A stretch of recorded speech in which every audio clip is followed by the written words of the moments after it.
Saúde do Cordeiro, Papai, Senhor Jesus. Amém, amados? Amém. Glória a Deus. Aleluia. Amados, abra o Santo Livro, por gentileza. Salmo 19. Aleluia. Salmo 19, versículo 12. Todos, amém? Amém ou não? Amém. Glória a Deus. Diz assim a palavra do Eterno nesta versão: quem pode entender os próprios erros? Expurga-me tu dos que me são ocultos. Até aqui pode se assentar em nome de Jesus.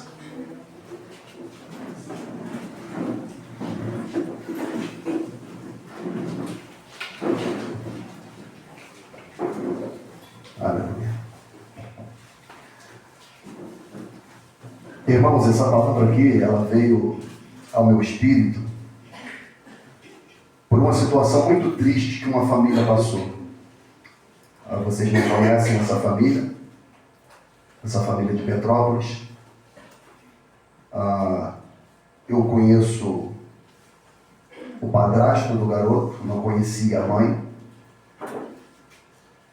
E acabei conhecendo nessa situação extremamente trágica, em que um garoto extremamente inteligente, estudando no colégio naval, de 15 a 16 anos, um potencial violento, uma família totalmente estruturada, o pai concursado, policial militar, a sua mãe concursada, trabalha na prefeitura de Petrópolis. Esse garoto muito bem encaminhado, e por circunstância da vida, esse garoto, ele veio a dar cabo da sua própria vida, com 15 anos de idade. 15 anos de idade. Na casa da mãe havia uma arma que era do pai dela. E esse garoto, ele foi num culto no domingo. Após o culto, ele foi para a casa do pai e na madrugada ele tomou essa atitude, essa decisão. E essa mãe, ela ficou com um dos sentimentos que deve ser talvez o pior dos sentimentos humanos, que é o sentimento de culpa. Ela se sentiu culpada do filho ter chegado a esse nível e ela não perceber os sinais que o garoto vinha dando. E depois que o fato ocorreu, ela foi vendo os detalhes, porque numa conversa com o próprio filho, ela falou: filho, se você quiser eu te tiro daí, eu te tiro do colégio, já que você não está se sentindo bem, já que você... Não, eu vou, é um sonho nosso, né?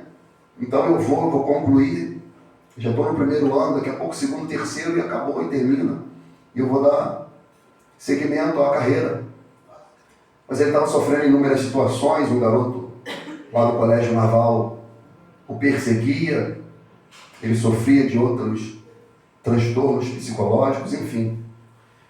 E esse garoto, ele tomou a decisão. Irmão, o caso é tão pesado que ele gravou vídeos se despedindo da mãe, se despedindo do pai, do avô, de quem ele muito amava. São detalhes horríveis. E essa mãe, ela está com esse sentimento de culpa.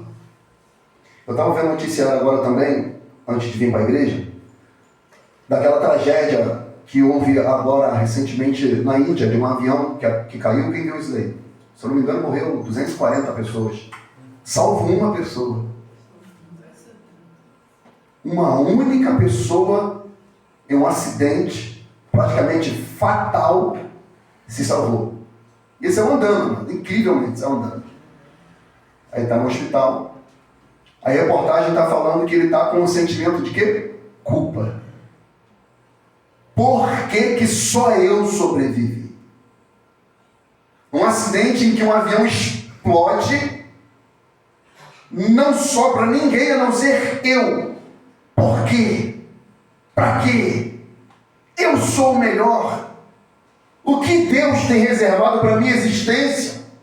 Qual é o propósito da minha vida, de eu permanecer aqui, em uma situação em que todos morreram? Esse homem está com esse sentimento de culpa. De culpa. Inclusive o irmão dele. Então esse sentimento é terrível, amado. Sentimento de culpa. O sentimento de culpa é ocasionado por uma ação ou omissão. Por exemplo, muito prático, né, esse exemplo, uma esposa que ela é infiel ao seu esposo. E ela sabe que assim o é. E o marido vai tratando bem, o marido vai cuidando, o marido vai sendo zeloso e tal. Aí ela vai se constrangendo com aquele tratamento, com aquela postura doce, protetora, zelador, amoroso. E ela vai se constrangendo, ela vai se abatendo, tendo aquele sentimento de culpa, tipo assim, por que eu faço isso com meu esposo? Por que eu sou assim com ele? Ele não merece. E por que eu assim o faço? Ou de um filho que é desobediente aos pais. Os pais promovem tudo, dá condição, alimentação, vestimenta, bom estudo. O filho é muito bem estudado, é pagiado pelos pais, tem a proteção, tem o carinho, tem o afeto, mas o filho permanece rebelde, agressivo. Aí ele vai recebendo esse tratamento, por alguma circunstância, ele começa a ter um sentimento de culpa, como quem diz, meus pais não merecem. Eles não merecem o filho que eu sou. Eu sou ruim demais para meus pais, mas ainda assim, não muda. Não muda a conduta, não muda a mentalidade, não muda o comportamento. E permanece com esse sentimento de culpa. E a culpa é uma prisão até certo ponto. Por quê? Porque ela mata o ser humano de dentro para fora. Ela vai causando uma metástase cancerosa de dentro para fora. A pessoa vai se corroendo, sabendo que errou, sabendo que erra. É um funcionário que rouba a empresa, que o sustenta, que lhe dá condições, que lhe dá um bom salário, um plano de saúde adequado. E ele, por ganância, ele vai furtando aquela empresa, furtando aquele patrão, vai dando volta. Mas lá dentro dele ele sabe que está errado. Qual o sentimento? Culpa. Culpa. Culpa. Ou de omissão. Que no caso é o caso dessa mãe. Por que eu não percebi? Por que eu não vi? Por que eu não atentei para o meu filho? Por que eu não tirei ele de lá? Por que eu não tomei uma atitude séria? Eu esperei chegar nesse limite. Por que essa arma estava dentro da minha casa? Por quê? Por quê? Eu sou culpado de tudo isso. Eu sou responsável de tudo isso. Eu falei, irmã, eu não sou psicólogo. Eu não tenho essa formação. Eu sou um servo de Deus. Eu sou um pastor do Senhor. E eu trato tudo conforme a palavra. E Satanás, ele quer lhe acusar. Satanás, ele quer de fato matar você. Não receba esse fardo maior do que você já o tem. E é uma questão, amados irmãos, que nós devemos se avaliar. Como a palavra nos ensina, 1 Coríntios 11, 28. Examina-se, pois, o homem a si mesmo, para ver se está na fé. Eu não tenho como ler a sua mente. Eu não sei o que se passa dentro do seu ser. Eu não sei quais são os temores que te assombram. Quais são os fardos que estão sobre os seus ombros. Eu não sei. Irmãos, como aquele jovem, irmãos, ele foi num culto. Ele foi num culto, não sei para quê. E qual é o sentimento daquele jovem dentro da igreja? Ouvindo os louvores, as orações, a pregação que lhe foi pregada. E depois ele foi para sua casa e chegou àquela conclusão. Então só o ser humano ele pode se avaliar, se examinar. Esse salmista aqui, que no caso alguns atribuem a Davi, um dos maiores escritores da Bíblia, Davi tinha todos os motivos para ter culpa, sentimento de culpa. Davi tomou a esposa de um homem justo, de um soldado fiel, de um homem que foi para casa, amando do próprio rei, como quem diz, o meu rei quer a minha presença para algum motivo especial. E o motivo era, vai para sua casa, fica com a sua esposa. Mas o rei, quando eu vou para casa, irmãos estando em guerra. Eu não posso me dar esse luxo.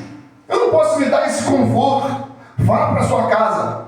Ele, tudo bem. Ele finge que vai e fica na porta do palácio. Davi, quando vê, se enfurece.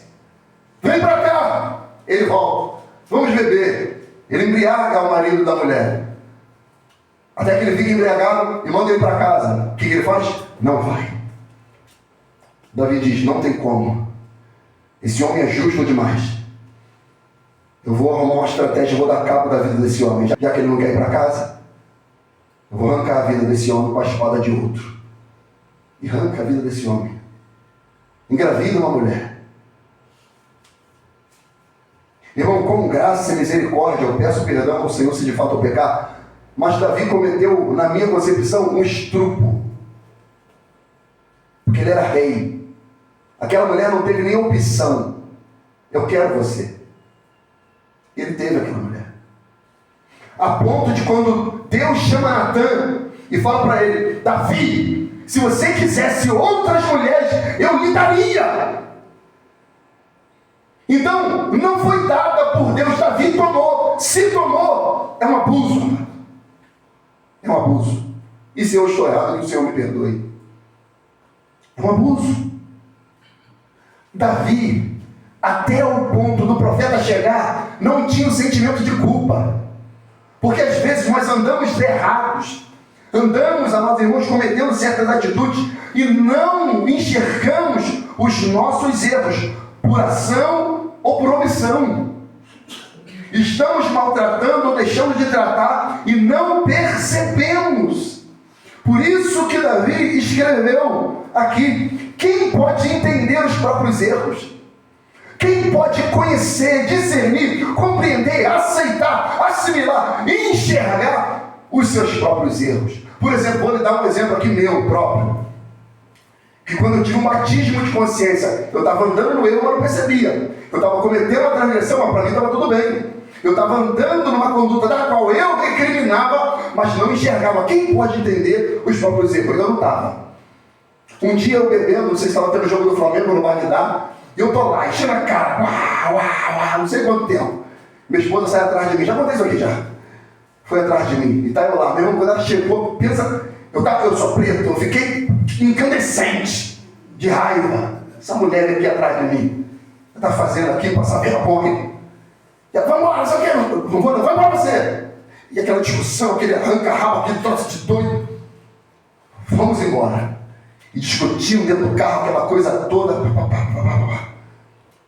Aí, no calor da discussão, quando chegamos próximo de casa, ela disse a seguinte frase que ecoa dentro de mim. Ela disse, você está igual ao seu pai. Irmão, eu falei, o quê? Você está igual ao seu pai. Eu falei, repete. Ela não repetiu. Graças a Deus que ela não repetiu. Graças a Deus. Graças a Deus. Aí ela brava, saiu, né, fechou a porta, esqueceu o dedo. Esqueceu o dedo, fechou a porta. Mas ela foi ruim, ficou quieta também. Foi 3 dias de a unha preta, né? A gente já estava conversando direitinho. Eu falei, por que a unha está preta? Aquele dia lá, a gente discutindo, você falando, eu bati a porta, prendi o dedo. Eu falei, rapaz, tu é ruim, tu ficou quieta. Tu nem gritou, disse nem uai. Tu é ruim. Eu vou gritar, vou nada. Ficou ruim. Ela falou, rapaz, mulher braba, ruim. Bateu o dedo na mão, sou eu, tava gritando. Ela não, sustentou. Então, meu pai, que eu tanto criticava, eu cresci dizendo, eu nunca vou ser como meu pai. Eu nunca vou ficar bêbado como meu pai fica. Eu nunca vou ser encontrado numa porta de barraca bêbado, dormindo e cair. Nunca. Nunca. Numa porta de barraca não, numa casa de show sim. Eu entrei em coma alcoólico e desmaiei. Só fui acordar 2 horas da tarde no dia seguinte, eu não sabia quem me trouxe. E quando ela me falou isso, eu tive esse batismo de consciência. Então quem pode enxergar os próprios erros? Irmão? Porque nós podemos trafegar numa estrada chamada eu nunca erro. Eu não cometo erros. Eu sou o bom. E Davi, aos olhos de todos, era muito bom, mano. E olha a lenha que ele fez, mano. Engravidou a mulher de um homem honesto. E aí Davi foi colhendo as consequências. Aquela criança ali morreu. Aminon morreu. Absalão morreu. Sua filha abusada. O seu filho tomando suas mulheres à vista de todos. Uma devastação no reino. O reino se espalhou. Briga entre os irmãos. Briga pelo trono. Aí Davi, quando vai vendo os filhos morrendo, Davi olha Absalão. Ele começa a chorar dizendo: Absalão, meu filho. Absalão, meu filho. Morreria eu por ti. A Bíblia diz que Davi não repreendia os filhos. Omissão. Davi não compreendia os próprios erros, amado. Mas Davi era um servo temente ao Senhor. E talvez para um servo de Deus o sentimento de culpa é uma das piores coisas que pode acontecer. É uma das piores coisas que pode acontecer. Porque Satanás se apropria desse sentimento e vem como uma águia de rapina para comer a carne desse servo. Porque olha como é que Davi era um servo que observava as leis do Senhor, observava a criação do Senhor. Ele começa o salmo dizendo: os céus manifestam. Ele está adorando, amado. Davi é um verdadeiro adorador. Davi não precisa de instrumento para glorificar. Davi não precisa de cantor para adorar. Davi não precisa estar no ajuntamento para engrandecer o nome do Senhor. Ele observa a criação e ele glorifica, ele adora, ele exalta, ele entende quem é Deus, sua glória.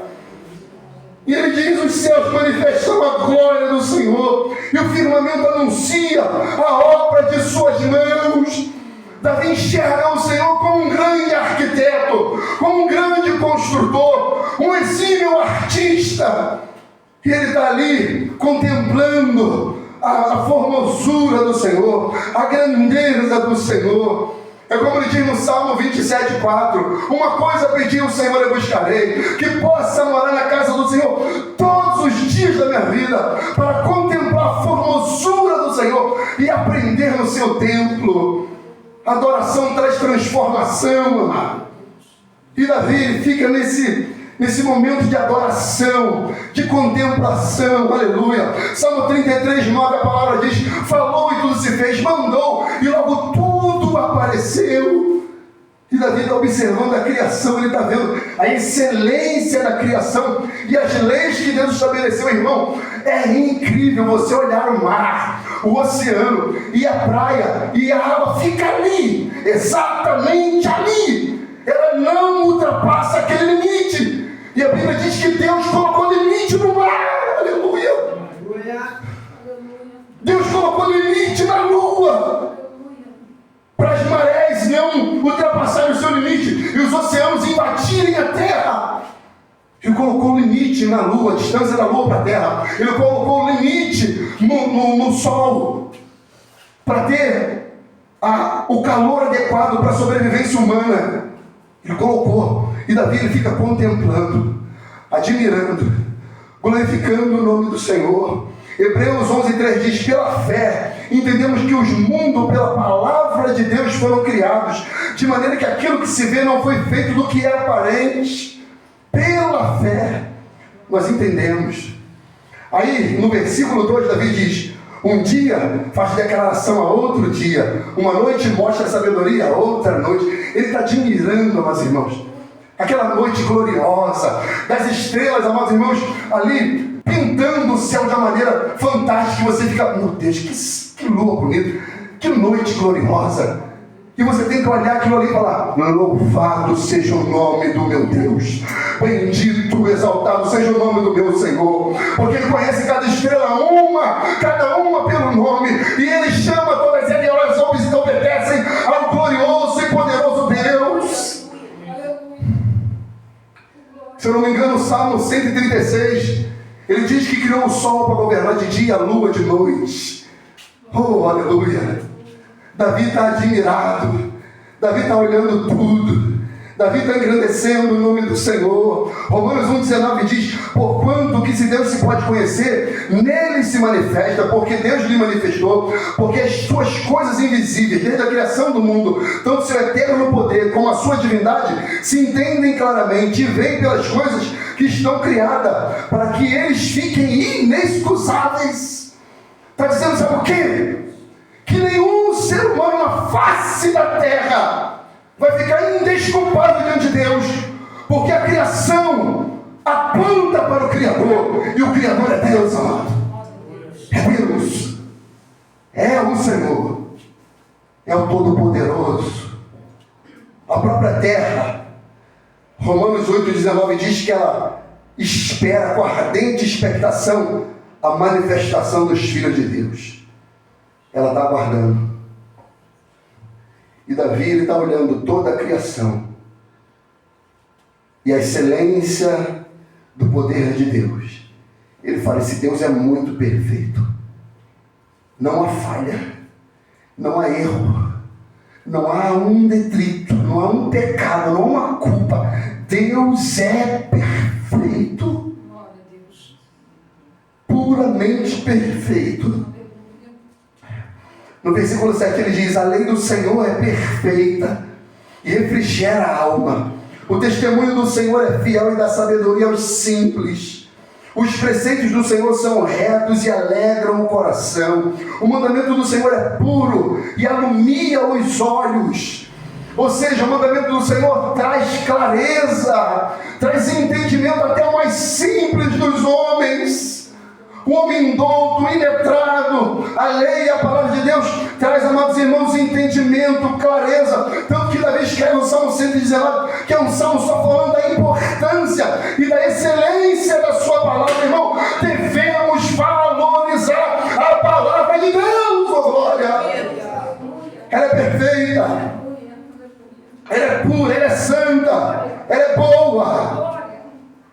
Ela, meus irmãos, ela conforta, como disse aqui Davi. Primeiro, ela refrigera a alma. Aleluia. E ela alegra o coração. A lei e a palavra de Deus alegra e conforta o coração. Eu falei para aquela mulher, eu não tenho palavras que possam mudar o fato. Eu não tenho palavras que de fato possam tirar do seu coração essa dor lacerante que está na sua alma. Mas o poder da palavra de Deus pode mudar tudo na sua vida. Se assim você crer. Salmo 119, 1 em diante diz: bem-aventurados que trilham caminhos retos e andam na lei do Senhor. Bem-aventurados que guardam seus testemunhos e buscam de todo o coração. No versículo 9 ele diz: como purificará o jovem o seu caminho, observando conforme a tua palavra. No 11 ele vai dizer: Senhor, escondi a tua palavra no meu coração para não pecar contra ti. Desvendo os meus olhos para que veja as maravilhas da tua lei. Irmãos, se a gente não tem um vislumbre da glória de Deus, nossos olhos estão tapados. Mas quando o Espírito de Deus revela, nós podemos contemplar, ver a beleza, a glória e a virtude, o poder do nosso Deus. Aleluia. Davi diz no 71 do Salmo 119: foi-me bom ter sido afligido, para que aprendesse os teus estatutos. Melhor é para mim a tua lei da boca do que inúmeras riquezas em ouro e prata. Lâmpada para os meus pés e luz para o meu caminho é a tua palavra. A exposição da tua palavra dá luz e entendimento simples. Ordena meus passos na tua palavra e não se apodere de mim iniquidade alguma. A tua palavra é verdade desde o princípio e cada um dos teus juízos dura para sempre. Jesus disse: passará os céus e a terra, mas a minha palavra não passará. Aleluia. É a palavra. Hebreus diz que a palavra de Deus é viva e eficaz, mais penetrante que qualquer espada afiada de 2 gumes, e penetra até a divisão da alma e do espírito, juntas e medulas, e é apta, aleluia, para discernir as intenções do coração. Eu não sei como você chegou, mas a palavra, glória, entrará no seu coração e mudará teu cativeiro. Aleluia, aleluia, aleluia, aleluia, aleluia.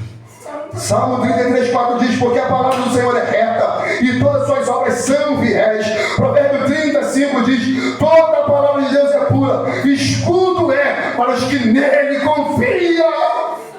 Confia em Deus, amado. Confia no Senhor.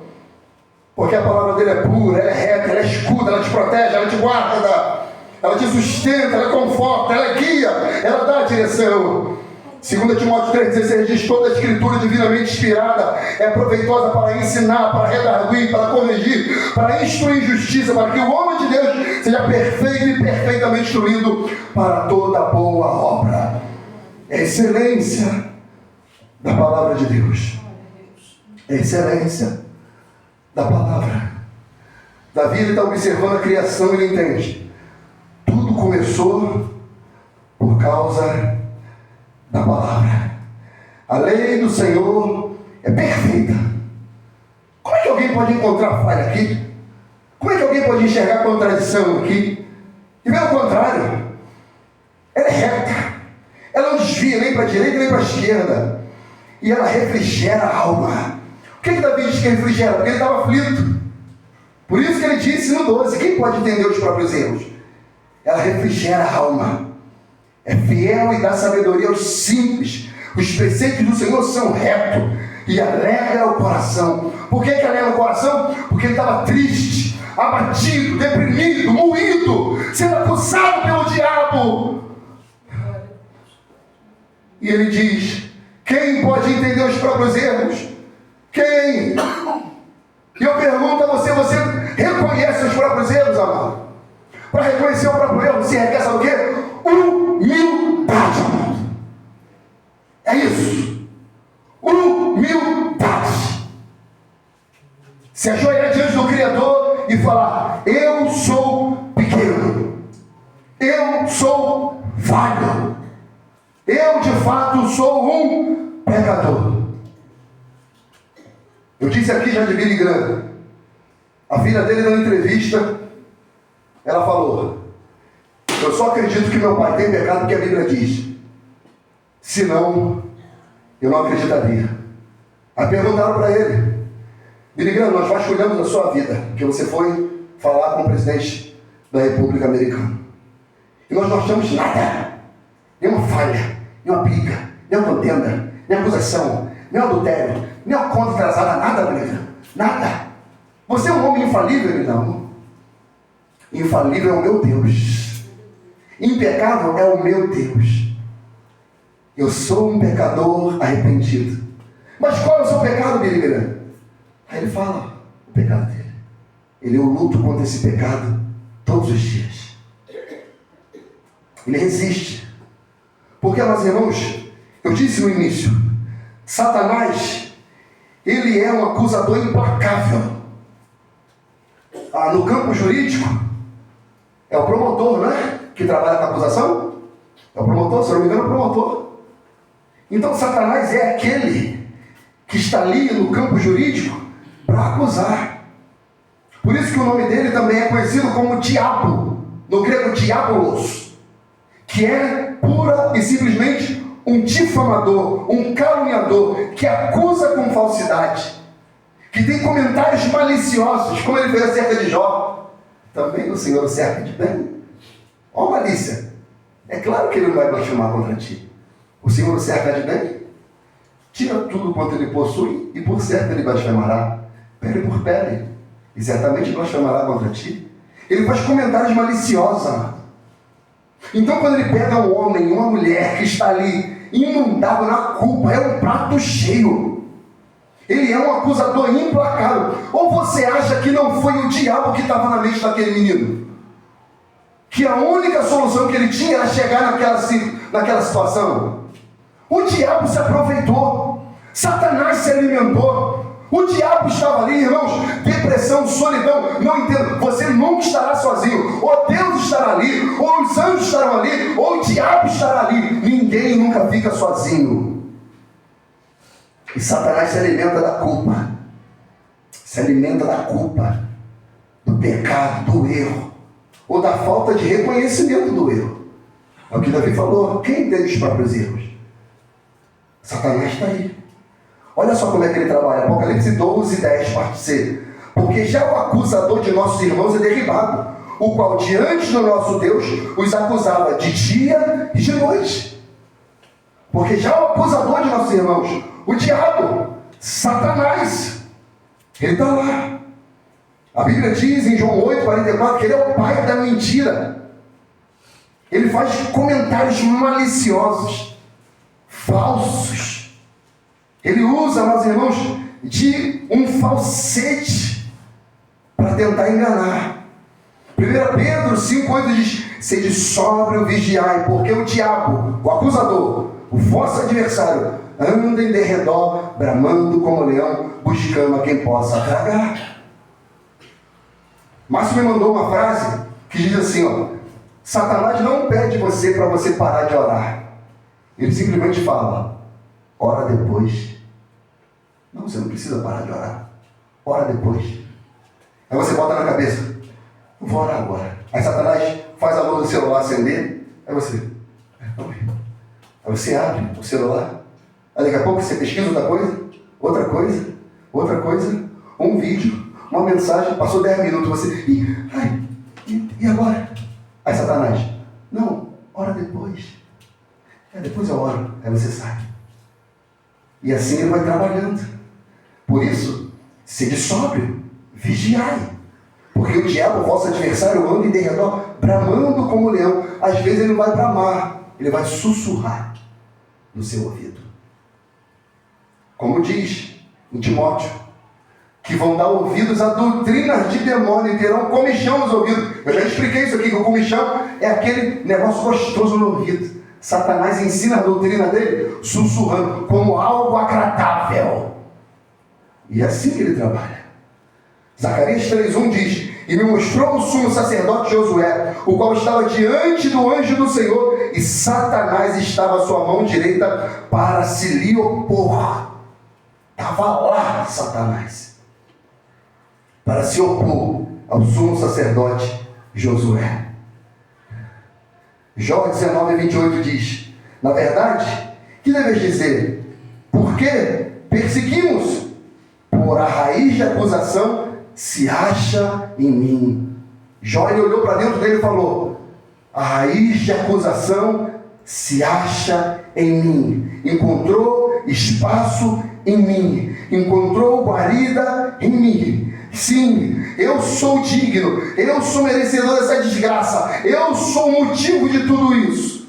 Jó estava entendendo dessa maneira. E não era. No caso de Jó, não era. Mas ele estava dessa maneira que ele descreveu. Por isso que ele disse no 19: eu sei que meu Redentor vive, e que por fim, ainda que nos meus ossos eu verei a Deus. Por isso que ele diz, mas ele estava num dilema interno. Então nosso acusador, ele é implacável. Ele é um mentiroso quanto mais. Ele é o maior egoísta, meus irmãos, de tudo. Satanás, ele quer granjear todas as almas, e ele fica acusando. Ele fala: você é um mentiroso, você é o egoísta dessa família, você é um narcisista, você só pensa em você, você é um cínico. Olha como é que você é cínica, olha como é que você é um promíscuo, olha como é que você é um sujo, imundo, depravado. Olha só como é que você vê esses vídeos, imundo. Você não é digno da graça de Deus, você é merecedor do inferno. É isso que Satanás diz. Você é um pornógrafo, um adúltero, um malicioso. Você não pode ver uma menina passar na rua. E Deus vê isso. E você vai para o inferno por causa disso. Você é arrogante, você é prepotente, orgulhoso, você é um ladrão. Não há perdão para você. Esse é o papel do diabo. Esse é o papel de Satanás. É isso que ele faz. Aí a pessoa fala: é verdade, não há perdão para mim. Realmente eu sou um egoísta, realmente eu sou um ladrão, eu roubei minha filha, realmente eu sou um adúltero, um pornógrafo. Sim, eu vi aquele vídeo. Fazer o quê? Deus viu, ele é onisciente, ele vê tudo. A Bíblia diz que os olhos dele estão sobre toda a terra. Aí a nossa mente vai vindo só os textos da onisciência de Deus, mas esquece os textos da graça de Deus. Por isso isso, meus irmãos, você deve reconhecer os seus próprios erros. Se há sentimento de culpa, você deve reconhecer os seus próprios erros. Esse texto aqui eu memorizei ele muito rápido, de Lamentações de Jeremias 3,39. De que se queixa, pois, o homem vivente? Queixa-se dos seus próprios pecados. Queixa-se dos seus próprios pecados. E Davi está nesse dilema. Aquela mulher, aquele dilema. Aquele homem, do acidente de avião, está naquele dilema.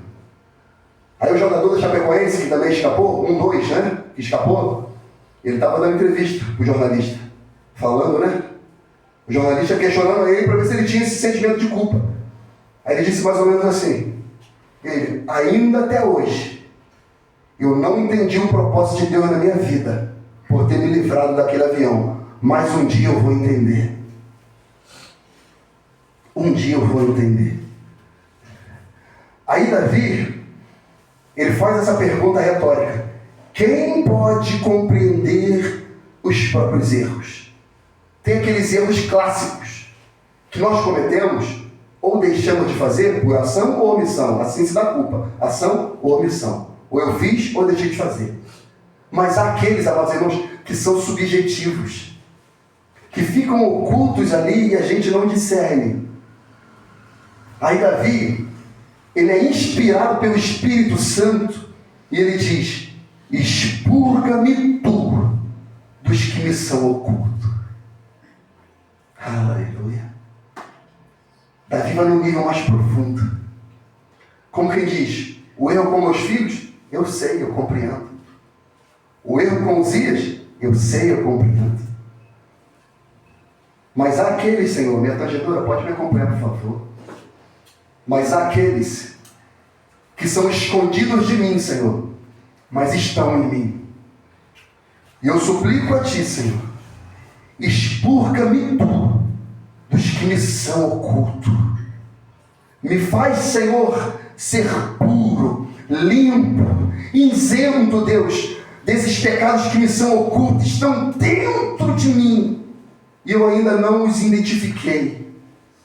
Davi pede para ser purificado dos erros que ele nem sabe se cometeu ou se existe na vida dele. Humildade, amado. Humildade. Não é só reconhecer o que a gente faz ou deixou de fazer. É talvez o que a gente nem sabe que fez. Por isso que às vezes na oração é necessário nós pedirmos perdão pelos nossos pecados. Porque a nossa mente é um mar, é um oceano. É um oceano, meus irmãos. Que há profundidades que a gente ainda não acessou. E só quem pode acessar essa profundidade desse oceano que é a nossa mente, que eu não leio a sua mente, eu não sou vidente, graças a Deus por isso, só o Espírito Santo pode. Só o Espírito Santo pode entrar na sua mente. Só o sangue de Jesus pode te perdoar dos seus pecados, amado. E não interessa quais são os seus pecados. Não interessa quais são as coisas que você fez ou que você devia fazer. Mas você deve reconhecer. Provérbios 28:13 diz: o que encobre as suas transgressões nunca prosperará, mas o que as confessa e deixa alcançará a misericórdia. Olha que texto glorioso. O que encobre é aquele que quer esconder aquele pecado de qualquer maneira, como um tesouro. Ele esconde aquele pecado de qualquer maneira e fala: ninguém vai saber. Meu patrão, minha mãe, minha esposa, meus filhos, meu pastor, o meu irmão, ninguém saberá. Eu vou esconder esse pecado aqui, ninguém saberá, só eu sei. Aí a palavra fala: o que encobre nunca vai ter prosperidade em todas as áreas da vida, mas o que confessa e deixa alcança do Senhor a misericórdia. E o Deus da misericórdia está aqui nessa noite para perdoar até os que te são ocultos. É para você de repente entrar no batismo de consciência e falar: Senhor, a minha vida, numa certa medida, ela tá até tudo bem. Mas se há coisas em mim que eu não acessei, que eu não atingi ainda essa consciência, Senhor, por favor, tira do meu coração, remove, Senhor, esse fardo, essa culpa, essa seta. Deus, me perdoa, tenha misericórdia da minha vida. Irmão, Ele é poderoso para perdoar. Atos 3,19 diz: perdoai-vos, arrependei-vos, pois, e convertei-vos, para que sejam apagados os vossos pecados, e venham assim tempos de refrigério pela presença do Senhor. Salmo 32, versículo 1 diz: bem-aventurado aquele cuja transgressão é perdoada e cujo pecado é coberto. Bem-aventurado o homem a quem o Senhor não imputa maldade e cujo espírito não há engano. Enquanto eu me calei, envelheceram os meus ossos pelo bramido em todo dia. Confessei-te o meu pecado e a minha maldade não encobri. Dizia eu: confessarei ao Senhor as minhas transgressões, e tu perdoaste a maldade do meu pecado. Quando teve a confissão, teve o perdão, amado. Jesus na cruz disse: perdoa, Senhor, porque eles não sabem o que fazem. Está incluído aqui, expurga-me até dos que me são ocultos. Eles não sabiam o que estavam fazendo. Eles não sabiam. Quer ver como é que Davi está nesse batismo de consciência? Olha o Salmo 19 que nós estamos pregando. Versículo 13. Também da soberba guarda o teu servo. Eu grifei bem aqui: humildade. O contrário de humildade é soberba, orgulho, vaidade. Aí ele diz: também da soberba guarda o teu servo, para que não se assenhorie de mim. Então serei sincero e ficarei limpo de grande transgressão. Sejam agradáveis as palavras da minha boca e a meditação do meu coração perante a tua face, Senhor, rocha minha e libertador meu. Oh, aleluia. Miqueias 7, 18 e 19, a palavra vai dizer: quem, ó Deus, é semelhante a ti, que perdoa as iniquidades e esquece da rebelião do restante da tua herança? O Senhor não retém a sua ira para sempre, porque tem prazer na benignidade. Tornará a piedar-se de nós e subjugará as nossas iniquidades e lançará todos os nossos pecados nas profundezas do mar. Irmão, nós estamos em 2025. O homem ainda não construiu um submarino, uma máquina para atingir as mais profundas lugares do oceano, devido à pressão, devido à escuridão. Deus está falando assim: eu vou lançar o teu pecado aonde ninguém mais tem acesso, aonde ninguém mais vai encontrar, porque eu lancei lá e nem eu vou lembrar mais do seu pecado. Então por que você se lembra? Esquece. Se você confessou e abandonou, esquece. Levanta a cabeça e segue em frente. Não fica aprisionado ao passado, ao erro, às setas, às acusações. Satanás quer prender e Deus quer perdoar. Deus quer libertar. Salmo 86:5 diz: tu, ó Senhor, és bom e pronto a perdoar, abundante em amor para com todos que te invocam. Se você se encontra assim nessa noite, amado, hoje é o dia de você invocar o nome do Senhor e pedir perdão e misericórdia a Deus. Ele vai derramar sobre você a graça, o perdão, a bondade, o amor de Jesus. 1 João 1,9 diz: se confessarmos nossos pecados, Ele é fiel e justo para nos perdoar os pecados e nos purificar de toda justiça. Isaías 55:6: buscai o Senhor enquanto se pode achar, invocai-o enquanto está perto, deixe o ímpio o seu caminho, o homem maligno os seus pensamentos, e converta-se ao Senhor, que se compadecerá dele, e torne para o nosso Deus, que é grandioso em quê? Perdoar. Perdoar. Deus é grande em perdoar. É por isso que ele chama o pecador. Vem, pecador. Mas Deus, vem, pecador. Arrependa-se. Arrependa-se. E vem. estava no chão, apanhada em pleno ato de adultério, esperando as primeiras pedradas. E ela fica ali alguns segundos, que para ela durou eternidade, esperando as pedradas, preparando o seu corpo para receber as violentas pedradas. E ela vê que as pedras não chegam nela, mas estão caindo no chão. E ela vê alguns passos se afastando dela. Aí Jesus chega pertinho. Aonde estão os teus acusadores? Cadê os demônios que te afrontavam? Cadê Satanás, o diabo que te acusava? Ele não te condenou? Não. Então nem eu te condeno. Só tem uma ressalva. O que, Senhor? Vai e não peques mais. O paralítico de 38 anos, quando Jesus encontrou ele aonde? No templo, que ele foi grato àquilo que Deus fez. Aí Jesus falou assim, já está são. Jesus tem um senso de humor tremendo. Ele que disse o cara, levanta e anda, viu? As coisas estão saindo. Aí encontrou lá, tá vendo o cara, como tá vivo. Já está são? Já. Então vem cá, que agora conversa um pouquinho mais séria. Vai e não peques mais, para que não te suceda coisa pior. O que seria pior de ficar paralítico com 38 anos? Eu respondo, o inferno. E aquele homem seguiu, adorando a Deus. Isaías 43, 25, eu termino aqui. Eu mesmo, sou o que apago as tuas transgressões por amor de mim, e dos teus pecados não me lembro.